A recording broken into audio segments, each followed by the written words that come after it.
Hello students, welcome to SSD Educational Classes and I am your friend Kashish Mehra and today we are going to continue our series that is Accounting for Class 11 जहाँ पे मैंने already एक previous video में आपको basic concept के बारे में बताया था। वो पार्ट 1 था। यहाँ पर हम स्टार्ट कर रहे हैं पार्ट 2। तो पार्ट 2 में सबसे पहले हमने देखा कि क्या बताया गया है प्रॉफिट। तो प्रॉफिट होता क्या है? जब भी हमारे बिजनेस ट्रांजैक्शन में अगर हम अपने अकाउंटिंग ईयर में जो बिजनेस ट्रांजैक्शंस कर रहे हैं, अकाउंटिंग ईयर होता है 1 अप्रैल टू 31 मार्च, ये हमारे लिए अकाउंटिंग पीरियड रहता है। और अगर इसी पीरियड में अगर हमने कोई भी ट्रांजैक्शन किया और टोटलिंग जब हम करते हैं ईयर के लास्ट में, तो अकाउंटिंग ईयर में पता चलता है कि हमारा जो रेवेन्यू है वो ज़्यादा है और अगर हमारे एक्सपेंसेस कम हैं तो उससे हम कहेंगे हमें प्रॉफिट हुआ है। वहीं पर गेन का मतलब क्या होता है? गेन मीन्स वॉट, थोड़ा सा डिफरेंस होता है गेन और प्रॉफिट में। गेन जो होता है वो नॉन रिकरिंग प्रॉफिट नेचर का होता है, मतलब ये बार बार नहीं होने वाला होता है। कई बार कोई बिजनेस ट्रांजैक्शन में अगर हमें कोई मुनाफा होता है, अब वो हमेशा मुनाफा नहीं होने वाला है, वो कभी कभार ऐसा बाय चांस बाय लक या किसी कंडीशन की वजह से अगर हमें गेन होता है। लेकिन एक बात हमें ध्यान में रखनी है, it should be of business transactions related. Business transaction में गेन होगा तो हम अकाउंटिंग पीरियड में या अकाउंट्स में लिखेंगे, अदरवाइज इसे हम रिकॉर्ड नहीं करते। अब ये हो सकता है सेल ऑफ एसेट, अचानक से हमने कोई एसेट को बेचा और उससे हमें अच्छा खासा प्रॉफिट हुआ, जिसको हम प्रॉफिट नहीं गेन कहेंगे।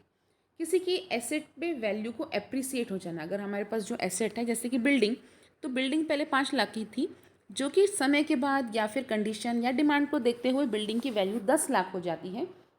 इसका मतलब वो एप्रिसिएट हो जाती है। तो अगर बिल्डिंग पहले थी 5 लाख की और बढ़कर अब हो चुकी है 10 लाख की, तो मतलब इसका एप्रिसिएशन हो गया है, जिसको हम कहेंगे हमें 5 लाख रुपए से गेन हुआ। Then what is losses? The excess of expenditure over a period over its related revenue. इसका मतलब क्या हो रहा है, यहाँ पे एक्सपेंसेस ज़्यादा हैं और रेवेन्यू कम है। When expenses are more and revenue is less, तो हम कहेंगे हमें लॉस हुआ है, तो ये नुकसान भी कहा जाता है। आइए देखते हैं गुड्स और परचेजेस में अंतर क्या होता है। या गुड्स पहले हम देखेंगे, गुड्स क्या होते हैं। अगर हम कोई भी बिजनेस करते हैं और उस बिजनेस में हम कोई सामान को परचेज इसलिए करते हैं ताकि हम उसे रीसेल कर सकें, तो उसे हम कहेंगे goods. The good product in which business deal in the items that are purchase for purpose of resale, तो उसे हम कहेंगे goods. Second thing, what are known as purchase. The term purchase is used only for the goods.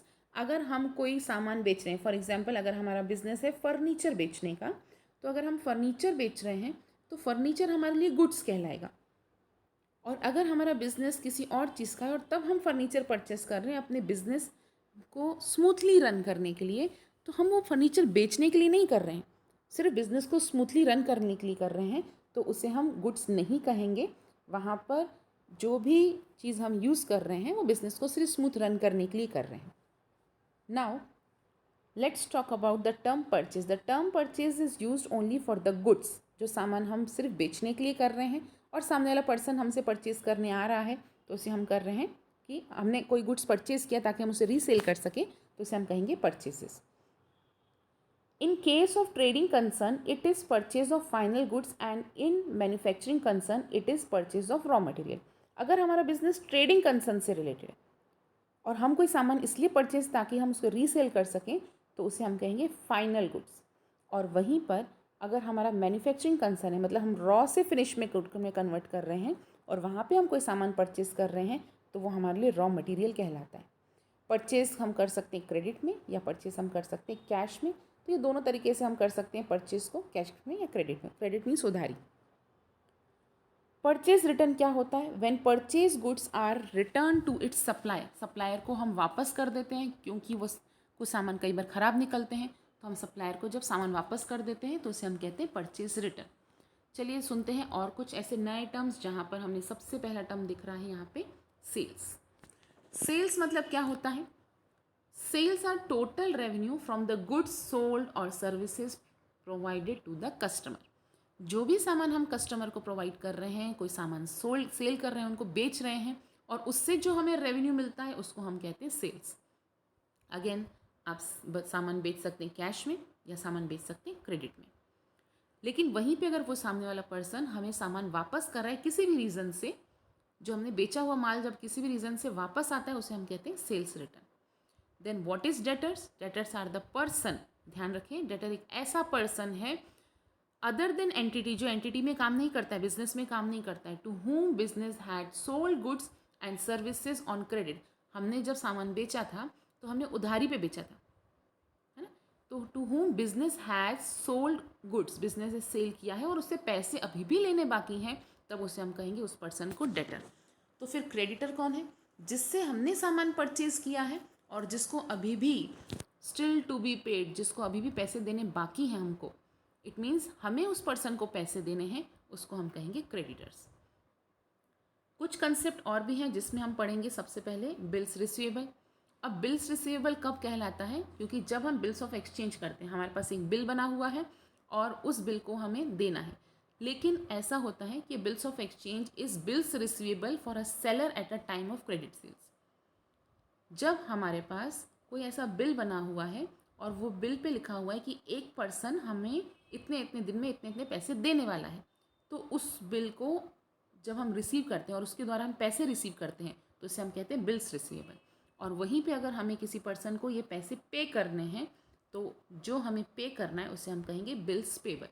So bills payable is also an accounting term of bills of exchange. A bills of exchange is bill payable for purchaser at time of credit purchase. उधारी किया है तो यही हम इसको यहाँ पर बोलेंगे। चलिए देखते हैं नया concept, that is discount. Discount is rebate. Rebate का मतलब क्या होता है? जब हमने किसी पर्सन को कोई भी सामान जब उसने परचेस किया और हमने उसको कुछ ना कुछ डिस्काउंट दे दिया, एक प्रकार का उसको रिबेट दे दिया, which is given by seller to their producer, is known as discount. अब डिस्काउंट भी दो प्रकार के होते हैं, एक होता है ट्रेड डिस्काउंट, एक होता है cash discount. The purpose of this discount, that is trade discount का पर्पस क्या होता है? जब भी कोई पर्सन हमारे गुड्स को बाय करता है और एक हमने लिमिट लगा दी है कि इतने परसेंट, उसने अगर ज़्यादा सामान खरीदा तो मैं 5% डिस्काउंट दे दूंगा। फॉर एग्जांपल अगर उसने 1000 रुपये से सामान ज़्यादा खरीदा तो मैं उसको 5% डिस्काउंट दूंगा, तो इसे हम कहते हैं ट्रेड डिस्काउंट।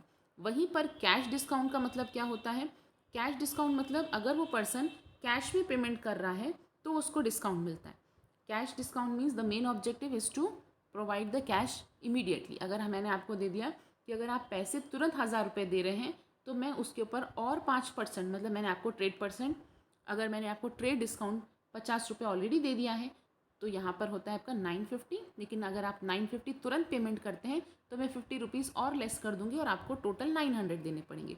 सो जो पहले दिया था वो था आपका TD, that is trade discount, और अब जो हमने आपको और एक्स्ट्रा दिया क्योंकि आप मुझे कैश में पेमेंट करते हैं तो उसे हम कहते हैं CD, that is cash discount.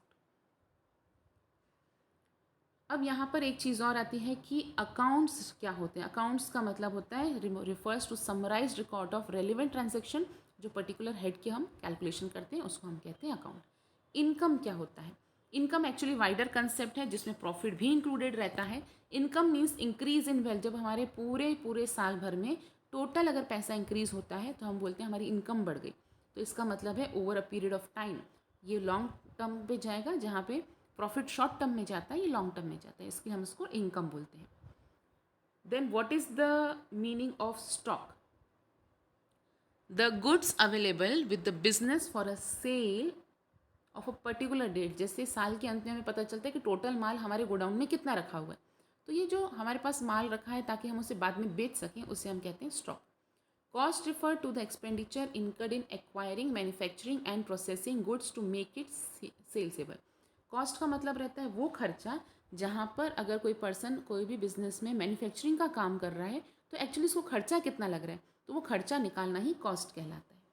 Voucher क्या होते हैं? एक प्रकार से जो बिल हम रिसीव करते हैं, जैसे अगर हमने कहीं पे कैश पेमेंट की है तो वहाँ से कुछ कैश मेमोज मिलते हैं तो उसे हम वाउचर कहते हैं। इफ़ वी पे गुड्स ऑन क्रेडिट तो भी हमें कोई एक इन्वॉइस मिलता है जिसको हम वाउचर्स बोलते हैं। तो एक प्रकार से रिसिप्ट जो हमें मिलती है कोई भी सामान परचेज करने पर या बेचने पर हम किसी पर्सन को देते हैं, उसे हम कहते हैं वाउचर।